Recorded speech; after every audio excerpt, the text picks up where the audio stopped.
I'm so excited to be here at the Bioneers Conference with everybody. This community is amazing to me in that people here from all over the world, people here from every discipline I can imagine. There's soul food communities that have this interdisciplinary approach to solving our problems. And I passionately believe that this is the way that we need to do things. And I set up my entire firm, Designing Justice, Designing Spaces, to do that, right? That we all have gifts to bring to changing the world. And my gift, my thing is I'm just an architect, right? That's the role that I play.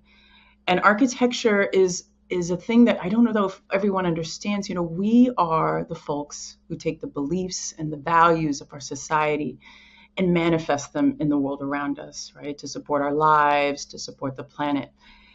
And the thing is that we have to start to question whose values and whose beliefs that we're actually manifesting.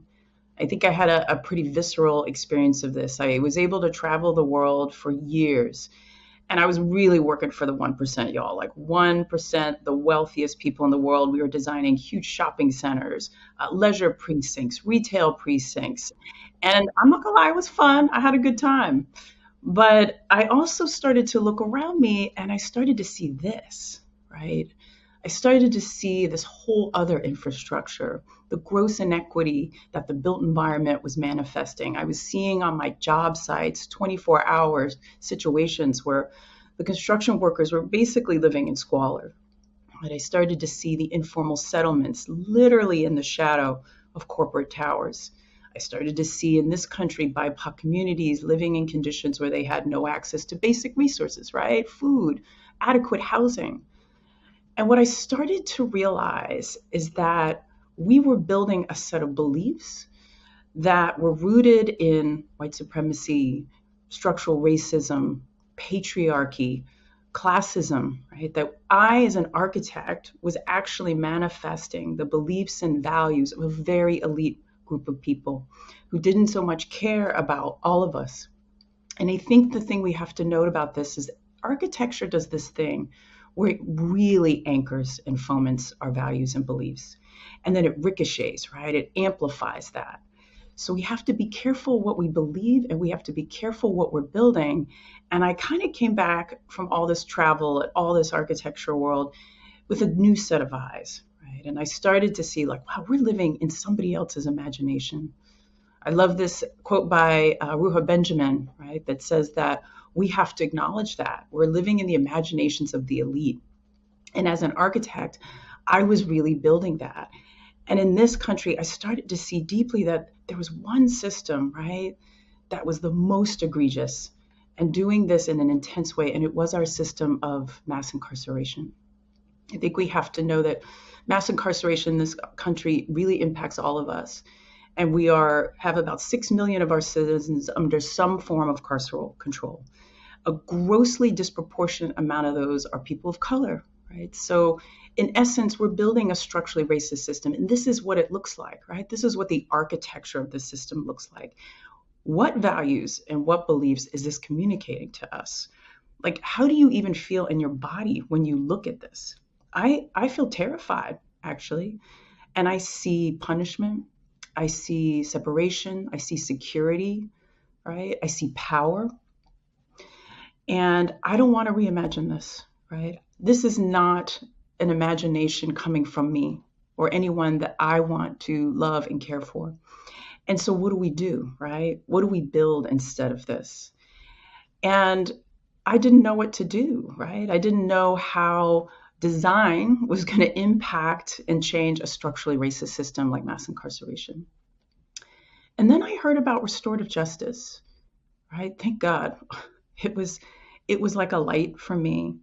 You know, it opened my heart to know that there was another kind of justice, an ancient justice, an indigenous justice that has a totally different set of values, right? It says that when harm has been done, that healing is required, not punishment.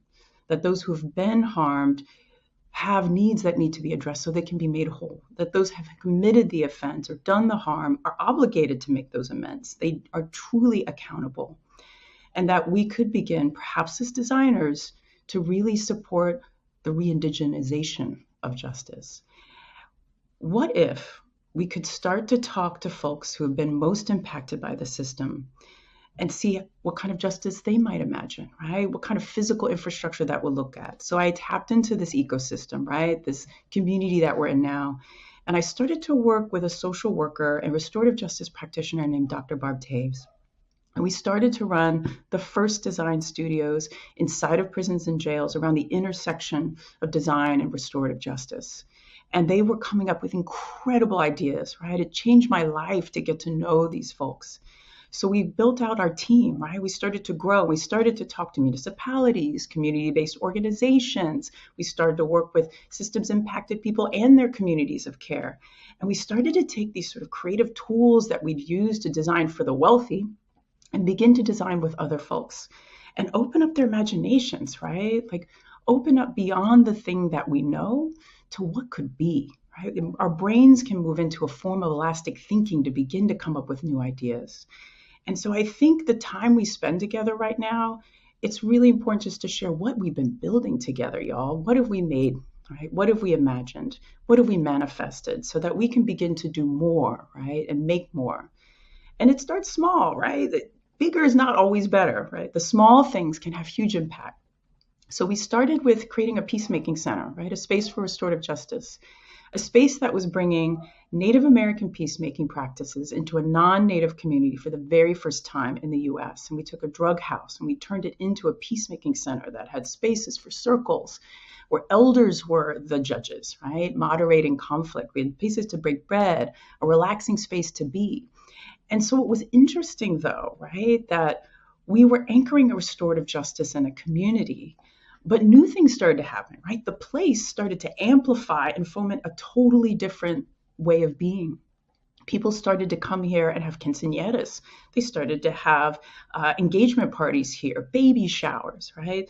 The community was coming together here and creating social cohesion, right? The thing that truly keeps us safe. And in that time, we realized something, right? We can make the beautiful spaces. We could engage with the community imagining, but we had to figure out how to finance it, right? How to pay for this.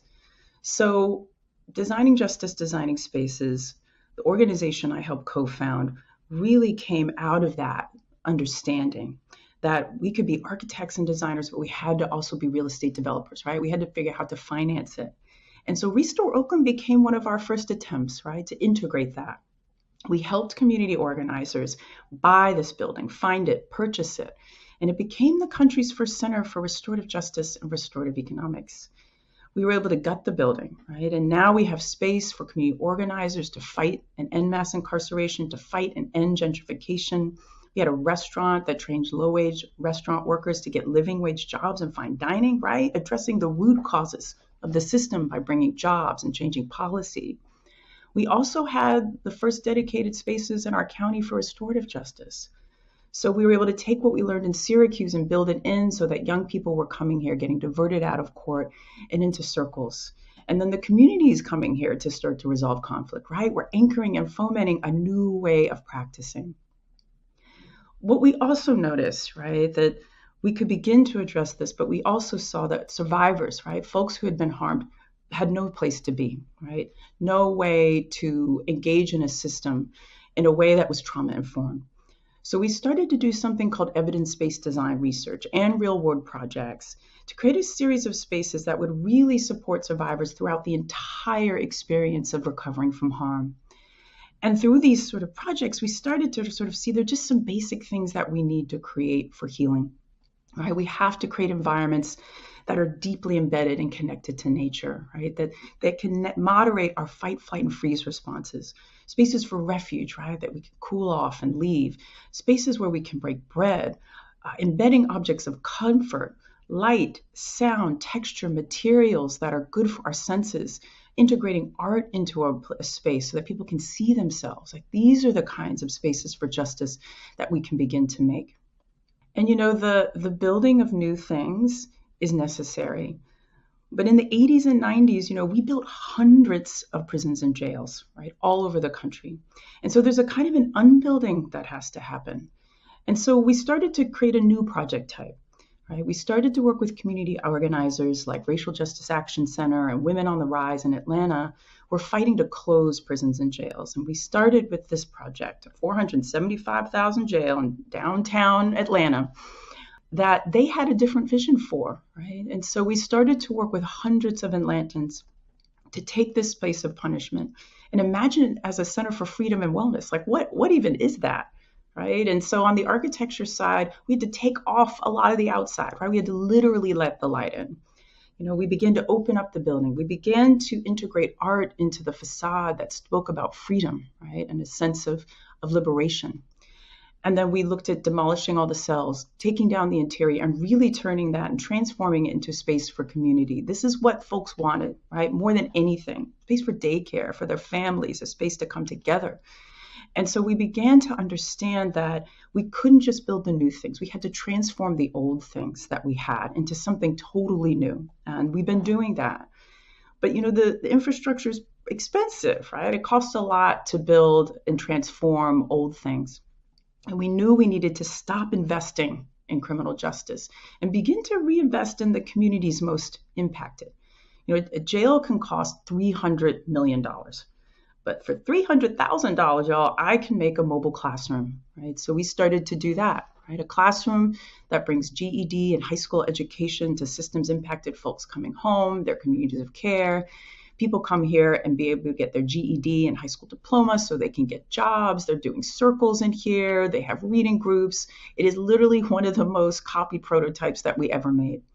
And it anchors our pop-up village, an idea coming out of a community that could we have a mobile village, right? A village on wheels that not just brings resources, y'all, like not just social services, but there's music, there's good food, there's health and wellness resources, right? That also builds community cohesion and people coming together. And the idea is you take the pop-up and you turn it into something permanent, right? We're doing that in Detroit, where we've bought 12 parcels of land to create our Grandin River 14th campus, which is intended to be a creative oasis for social justice, right? A development that supports the social, the economic, and the environmental health of communities. And, we look at the sort of the social and economic, what needs to happen here. And you're seeing this time and time again. Every community we work in, we just need space to come together, y'all. We need space to be with our families, so we have a set of commons that people can come to. We're going to anchor this project with arts and culture, right? We got to feed the soul. So a theater that folks can come to. We're going to build on the maker culture of Detroit with a social enterprise here that is in a social sewing cooperative. We'll have digital fabrication, spaces for micro entrepreneurs, and of course, spaces for restorative justice.